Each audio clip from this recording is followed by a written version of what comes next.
So we're in the middle of the storm of the century here in Los Angeles, and I didn't feel like going out tonight and doing anything because it's rainy and gross and icky, and I don't feel like being in the weather. So I decided to spend some time tonight kind of exploring an idea that I kind of started with the last look that I did, and go into the idea of a crumbling face.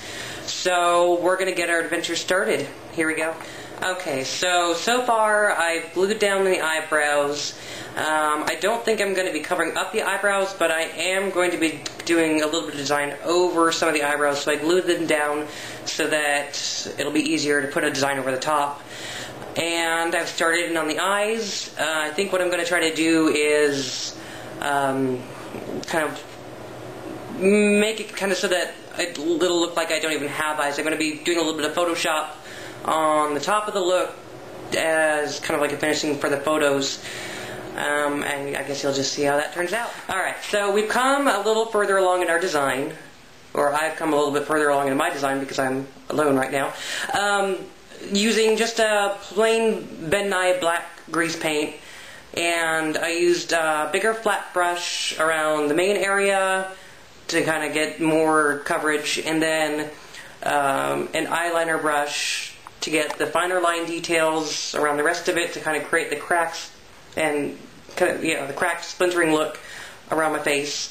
And next up we're going to do a little bit of powder and then some lips, and we'll see what we end up with. So we're almost there. Yeah.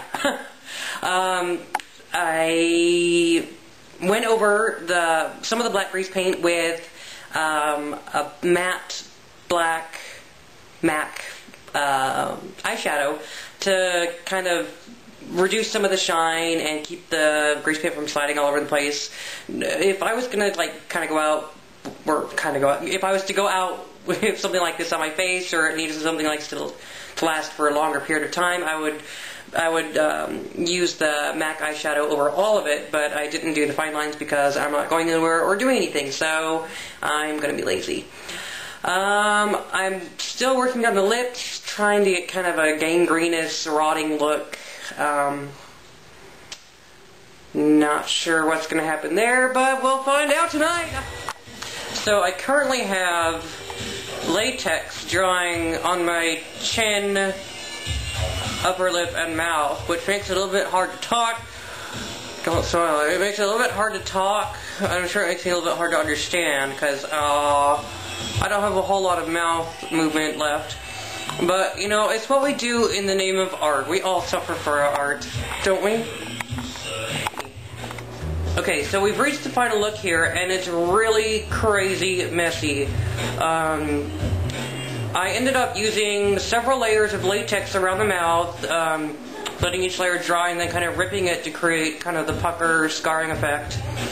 And I used a combination of chocolate syrup and honey, and that's kind of what you're seeing, this disgusting mess around my nose and my mouth here, and it's dripping all over my stomach right now. It's really disgusting. But you know what? This is what we have to do if we want to achieve the crazy things that are in our heads. Never be afraid to get messy. So here it is. This is, hopefully you'll see this in your nightmares or dreams or whatever. As you're falling asleep, think of this.